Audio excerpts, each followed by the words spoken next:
are not likely to let go of their power and position easily. We only need to watch peaceful protesters being pepper-gassed, brutalized by batons, and arrested in droves for proof. But Advent is dangerous for those who resist change as well.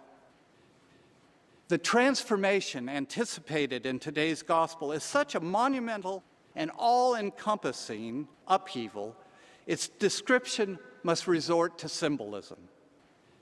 The symbolism is unnerving, even though it was familiar to ancient audiences.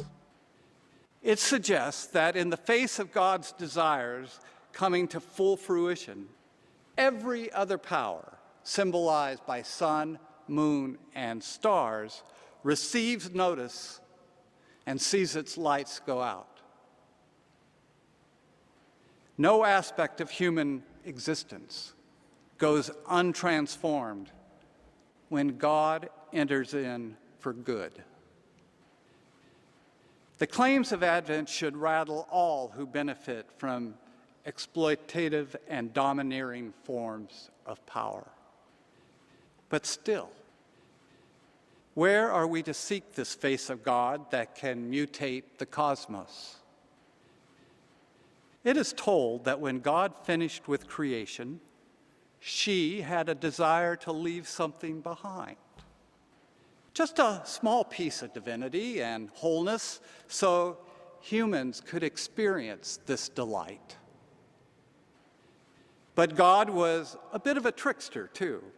So she didn't want this to be too easy for human beings.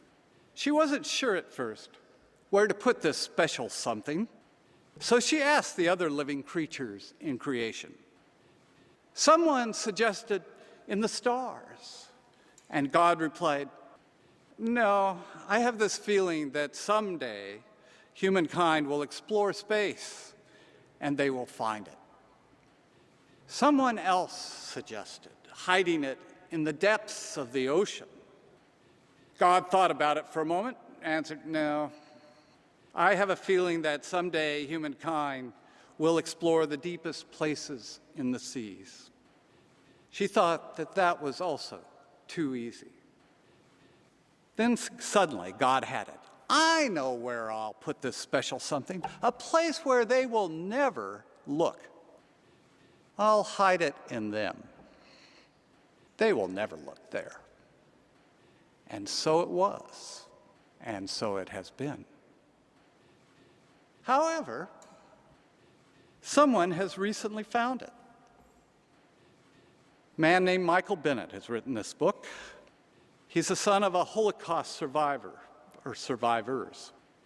And he argues in his book persuasively that whether or not God exists is up to us.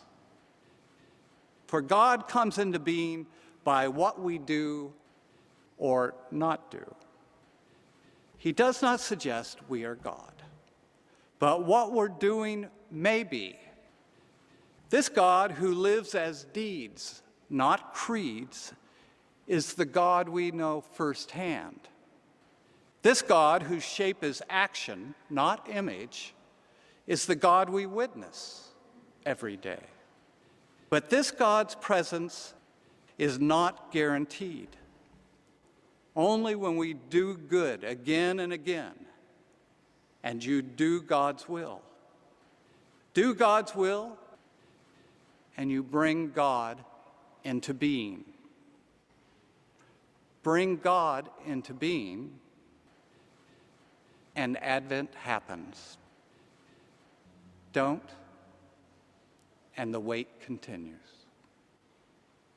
Amen.